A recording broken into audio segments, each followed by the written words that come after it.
Hey guys, welcome to study for excellence. मैं हूं प्रणव प्रकाश और आज हम डिस्कस करेंगे फरवरी फर्स्ट वीक के करंट अफेयर्स को। तो चलिए आज की क्लास शुरू करते हैं। आज का सबसे पहला क्वेश्चन है हमारा कि वर्ल्ड वेटलैंड्स डे यानी कि विश्व आर्द्र भूमि दिवस ये किस दिन मनाया जाता है। तो वर्ल्ड वेटलैंड्स डे ये हर एक साल 2 फरवरी को मनाया जाता है। इंडिया में भी बहुत सारे वेटलैंड्स हैं, लेकिन आपने एक रामसर साइट सुना होगा। देखिए, वेटलैंड्स बहुत सारे हैं बट रामसर साइट कितने हैं तो 42। अब वेटलैंड्स को ही जो वेटलैंड्स जो है जहाँ पे बहुत सारे पौधे हैं, बहुत प्रकार के पौधे हैं, बहुत तरह के पशु पक्षी हैं, जानवर हैं, वहाँ पे पाए जाते हैं और वहीं पे वो उनका निवास स्थान है। वहाँ पे उसके कंजर्वेशन के लिए, उसके संरक्षण के लिए उसको रामसर साइट घोषित किया जाता है। तो अभी इंडिया में, अभी जब मैं ये वीडियो रिकॉर्ड कर रहा हूँ फरवरी में, फर्स्ट वीक में, तो अभी इंडिया में टोटल 42 रामसर साइट हैं, वेटलैंड्स यानी कि दलदलीय भूमि। तो ये आप ध्यान में रखिएगा। और वेटलैंड्स एक ऐसा स्थान होता है जहाँ पे पौधे और पशु पक्षियों की घनी विविधता पाई जाती है, यानी कि बहुत सारे प्रकार के यहाँ पे पौधे पाए जाते हैं, पशु पक्षी जानवर पाए जाते हैं। सो ये आप ध्यान में रखिएगा। और इस बार का थीम क्या था? Wetlands and water. Wetlands and water. फिर नेक्स्ट क्वेश्चन है कि प्रथम एशियाई ऑनलाइन शूटिंग चैंपियनशिप 2021 में किस देश ने सबसे अधिक पदक जीते? तो पहली बार हुआ है first Asian online shooting championship. ये हम बात कर रहे हैं ऑनलाइन शूटिंग चैंपियनशिप के बारे में। तो इसको जो अगर होस्ट कहेंगे आप, तो इसको होस्ट किया गया था किसके द्वारा? कुवैत के द्वारा। और इसमें जो है सबसे अधिक पदक जीता गया है इंडिया के द्वारा। सो इंडिया ने टोटल कितने पदक जीते? टोटल 11 पदक जीते। यहाँ पे आप देख सकते हैं 4 गोल्ड मेडल जीते गए, 2 सिल्वर मेडल जीते गए और फिर 5 ब्रॉन्ज मेडल जीते गए। तो हम गोल्ड मेडल किनके किनके द्वारा जीता गया, किस इवेंट में जीता गया, ये यहाँ पे जान लेते हैं। सौरभ चौधरी का नाम सुना होगा, इन्होंने 10 मीटर एयर पिस्टल इवेंट में गोल्ड मेडल जीता। दिव्यांश सिंह पवार ने 10 मीटर एयर राइफल में गोल्ड मेडल जीता। कियान चेनाई ने मेंस ट्रैप में गोल्ड मेडल जीता और राजेश्वरी कुमारी ने विमेंस ट्रैप में गोल्ड मेडल जीता। फिर नेक्स्ट क्वेश्चन है कि सैयद मुश्ताक अली T20 ट्रॉफी किस टीम ने जीती? तो यहाँ पे हम बात कर रहे हैं 2020 के बारे में। सैयद मुश्ताक अली T20 ट्रॉफी जीती गई है इस बार तमिलनाडु के द्वारा। और तमिलनाडु के कैप्टन कौन थे? कौन है? तो दिनेश कार्तिक। और तमिलनाडु ने फाइनल में किसको हराया? तो बड़ौदा को हराया। ये आप ध्यान में रखिएगा। फिर नेक्स्ट क्वेश्चन है कि the little book of encouragement, इस पुस्तक के लेखक कौन हैं? तो ये पुस्तक जो है ये लिखी गई है दलाई लामा के द्वारा, बट इसके जो एडिटर हैं वो कौन है? तो रेणुका सिंह। इस बुक को जो एडिट किया गया है वो किसके द्वारा किया गया है? रेणुका सिंह के द्वारा। फिर नेक्स्ट क्वेश्चन है कि Oxford Hindi word of the year 2020 के रूप में किसे चुना गया है? तो ये बहुत ही सुपर इंपॉर्टेंट क्वेश्चन है। और आपको पता होगा कि 2017 का जो Hindi word of the year था ऑक्सफोर्ड के द्वारा, ये था आधार। 2018 का था नारी शक्ति। 2019 का था संविधान। और 2020 का है आत्मनिर्भरता। तो आपने आत्मनिर्भर भारत बहुत कैंपेन सुना होगा इसके बारे में। सो ये है आत्मनिर्भरता वर्ड। फिर नेक्स्ट क्वेश्चन है कि अमेजन के अगले सीईओ के रूप में किसे नियुक्त किया जाएगा? चीफ एग्जीक्यूटिव ऑफिसर के रूप में किसे नियुक्त किया जाएगा? तो अभी इनके नामों की घोषणा की गई है, अभी इन्हें अपॉइंट किया नहीं गया है अभी तक।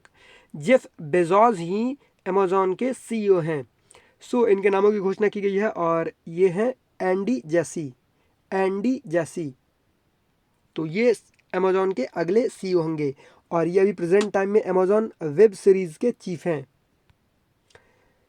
फिर नेक्स्ट क्वेश्चन है कि कौन सा राज्य या फिर केंद्र शासित प्रदेश कोविड-19 इन्फेक्शन से मुक्त होने वाला ऑफिशियली जो है पहला राज्य या फिर केंद्र शासित प्रदेश बन गया है? तो यह है केंद्र शासित प्रदेश यानी कि यूनियन टेरिटरी, और यह है अंडमान एंड निकोबार आइलैंड। अंडमान और निकोबार आइलैंड जो है ये पहला यूनियन टेरिटरी बन गया है। आप देख सकते हैं has become the first state or union territory in the country to become COVID-19 free with active cases falling to 0 in the island। ये आप न्यूज़ देख रहे हैं 3 फरवरी का है। और जो टोटल जो केस आया है अंडमान निकोबार आइलैंड में वो कितने आए अभी तक? 4932, जिसमें से 62 की उसमें मौत हुई। सो यहाँ पे आप देख सकते हैं जो इंडिया का जो डेली जो केस जो है वो उसका आधा जो है बस केरला से आ रहा है अभी। फिर नेक्स्ट क्वेश्चन है कि राष्ट्रीय सुरक्षा परिषद के अध्यक्ष के रूप में किसे नियुक्त किया गया है। यहाँ पे हम बात कर रहे हैं नेशनल सिक्योरिटी काउंसिल के बारे में, ना कि नेशनल सिक्योरिटी एडवाइजर के रूप में। अभी हमारे एनएसए कौन है, तो अजीत डोभाल, और एनएससी यानी कि नेशनल सिक्योरिटी काउंसिल के चेयरमैन के रूप में अपॉइंट किए गए, इनका नाम है एसएन सुब्रमण्यम। एसएन सुब्रमण्यम कितने सालों के लिए अपॉइंट किया गया है, 3 सालों के लिए अपॉइंट किया गया है। और ये जो है एसएन सुब्रमण्यम अभी क्या है, तो LNT यानी कि लार्सन एंड टुब्रो के अभी ये CEO और MD हैं। फिर नेक्स्ट क्वेश्चन है कि economist intelligence unit democracy index 2020 में भारत की रैंक क्या है। इस इंडेक्स में भारत की रैंक जो है लगातार गिरते जा रही है, और ये इंडेक्स जो हमें क्या बताता है, तो इस इंडेक्स में ये बताया जाता है किस कंट्री में किस तरह की डेमोक्रेसी है, और डेमोक्रेसी जो है वो फ्री डेमोक्रेसी है, यानी या फिर कह सकते हैं फुल डेमोक्रेसी है, या फिर फ्लॉड डेमोक्रेसी है। तो इंडिया किस कैटेगरी में आता है, इंडिया आता है फ्लॉड डेमोक्रेसी में, ना कि फुल डेमोक्रेसी में। यहाँ पे आप नहीं कह सकते कि इंडिया एक फुल डेमोक्रेसी कंट्री है इस इंडेक्स के अनुसार, ये मैं नहीं कह रहा। सो इंडिया का इसमें रैंक है 53। इससे पिछले साल इंडिया किस रैंक पे था, 51st। तो ये ध्यान रखिएगा, इंडिया की रैंकिंग जो है 2010-14 के बीच में जो है ये 20 से 30 के बीच में रहती थी। यानी कि आप कह सकते हैं कि उस समय इंडिया में फुल डेमोक्रेसी थी। बोलने की आज़ादी हो, या फिर कहीं घूमने की आज़ादी हो, या फिर सरकार के खिलाफ बोल रहे हो, या फिर मीडिया की आज़ादी हो, ये सब बहुत ही ज़्यादा कम हुई है। और यहाँ पे अगर हम बात करें 25वें रैंक पे कौन है, तो 25वें रैंक पे है अभी USA। तो ये ध्यान रखिएगा। तो सबसे ज़्यादा डेमोक्रेसी जो है, डेमोक्रेटिक कंट्री जो है कौन सा है इस इंडेक्स के अनुसार, तो पहले रैंक पे है नॉर्वे, दूसरे पे आइसलैंड, तीसरे पे स्वीडन, फिर न्यूजीलैंड और कनाडा, और सबसे नीचे है 167 कंट्री को इसमें रैंक किया गया इस इंडेक्स में, और 167वें रैंक पे है none other than North Korea.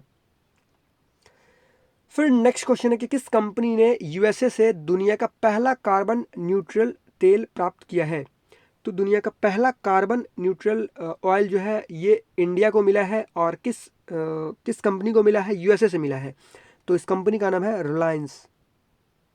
सो ये आप ध्यान में रखिएगा, ये सुपर इंपॉर्टेंट क्वेश्चन है, और इस कंपनी का लक्ष्य है कि ये कंपनी जो है 2035 तक पूरी तरह से कार्बन न्यूट्रल ऑयल ही मंगाए। फिर नेक्स्ट क्वेश्चन है कि भारत की सबसे कम उम्र की महिला पायलट कौन बनी। तो इनका नाम है आयशा अजीज। आयशा अजीज ये 15 साल की उम्र में ही इन्हें लाइसेंस मिल गया था पायलट का। बट ये जो फर्स्ट जो फीमेल पायलट जो बनी है विमान उड़ाने वाली, ये अब इनकी उम्र जो है वो 25 साल हो गई है। सो ये आप ध्यान में रखिएगा, और ये कश्मीर से हैं। फिर नेक्स्ट क्वेश्चन है कि डफ एंड फिलिप्स द्वारा सेलिब्रिटी ब्रांड वैल्यूएशन स्टडी 2020 के अनुसार सबसे मूल्यवान सेलिब्रिटी के रूप में किसे स्थान दिया गया है। तो सबसे मूल्यवान सेलिब्रिटी के रूप में स्थान दिया गया है विराट कोहली को, और लगातार चौथे साल इनकी जो वैल्यूएशन लगाई गई है वो है $237.7 मिलियन। दूसरे रैंक पे है अक्षय कुमार, तीसरे रैंक पे रणवीर सिंह, और चौथे रैंक पे शाहरुख खान।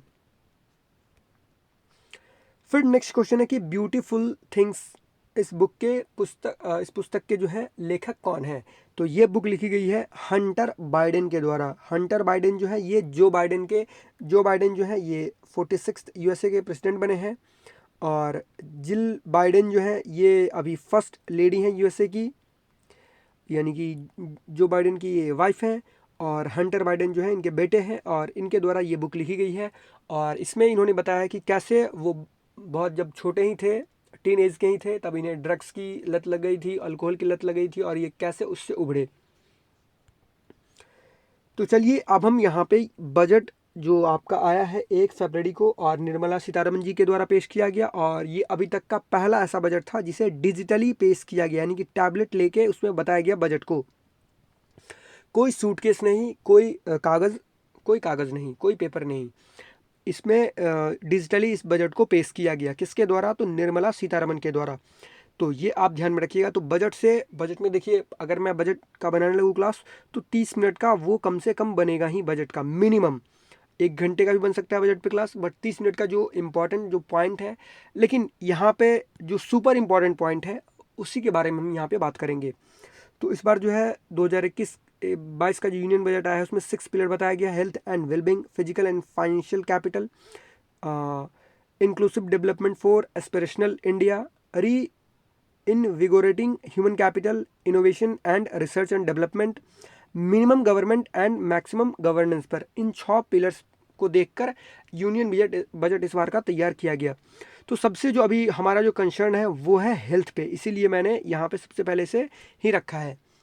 हेल्थ पे कंसर्न इसीलिए है क्योंकि अभी आपको पता होगा कि कोरोना आया है और कोविड-19 से बहुत लोगों की जानें गई हैं।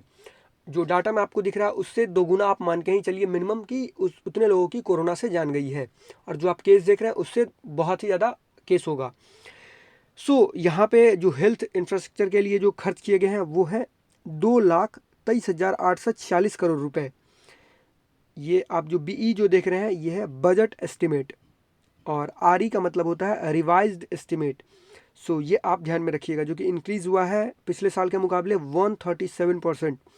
फिर वहीं पे जो सबसे इम्पॉर्टेंट जहाँ से आपके एग्जाम में क्वेश्चन पूछा जा सकता है कि बजट 2021-22 में कोविड-19 वैक्सीन के लिए सरकार ने कितने रुपए बजट में लाए हैं या फिर दिए जाएंगे। तो 35,000 करोड़ रुपए वैक्सीनेशन के लिए किया गया है। फिर पीएम आत्मनिर्भर स्वस्थ भारत योजना के लिए 64,180 करोड़ रुपए, और एक WHO का साउथ ईस्ट एशिया रीजन का यहाँ पे एक रीजनल रिसर्च प्लेटफॉर्म भी बनेगा इंडिया में। फिर जो वाटर सप्लाई के लिए जो है जल जीवन मिशन के तहत अर्बन एरिया में 5 सालों के लिए 2,87,000 करोड़ रुपए खर्च किए जाएंगे, जिससे कि 2,86,000 हाउस होल्ड को टैप कनेक्शन मिले, यानी कि हर घर नल का जल योजना के तहत।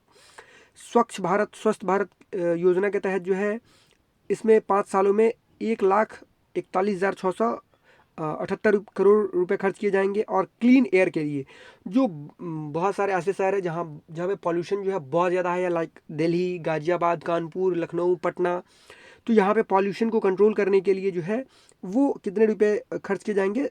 2,217 करोड़ रुपए। ये आप ध्यान में रखिएगा। जहाँ पे पॉल्यूशन हो, जो मेनली 52 अर्बन सेंटर्स जो हैं with a million plus population, या जहाँ की जनसंख्या जो है वो 10 लाख से ज़्यादा हो।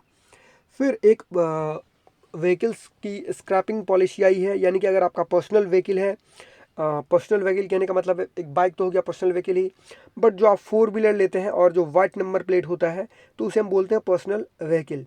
और जो कमर्शियल व्हीकल यानी कि आप भाड़े के लिए यूज़ करते हैं, या फिर येलो नंबर प्लेट जो है उसको कमर्शियल व्हीकल कहते हैं, तो उसकी जो स्क्रैपिंग पॉलिसी में 15 साल की रखी गई है, यानी कि अगर वो 20 साल से ऊपर का होगा, 15 साल से ऊपर का होगा तो उसे स्क्रैप किया जाएगा।